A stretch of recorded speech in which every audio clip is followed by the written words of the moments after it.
Bobby Kelly, born Margaret Catherine Heegard, was a very popular working girl in Helena's novelty block back in the roaring 1920s. But this popularity possibly ended her life in the winter of 1929, and for over 80 years her murder would go unsolved. That is until Jefferson County Museum historian Terry Atwood began digging into the mystery. I think the man who killed her out of jealousy. I think he was in love with her, wanted to marry her, and I think he said, well, if I can't have you, nobody can. On December 2nd, 1929, Bobby was shot point blank in the back of the head, dying instantly. The noise caused her business partner, Jean Mills, to rush into the room with her gun. According to her testimony, saw a man standing in Bobby's door, asked him what he was doing. He turned, raised his gun. She shot him in the shoulder.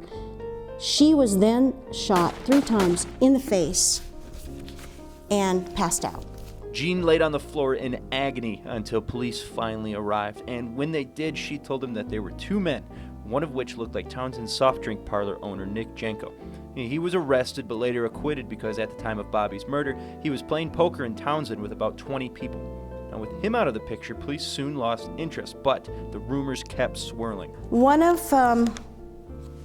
her Johns was a local Clancy boy by the name of Lester Battershaw.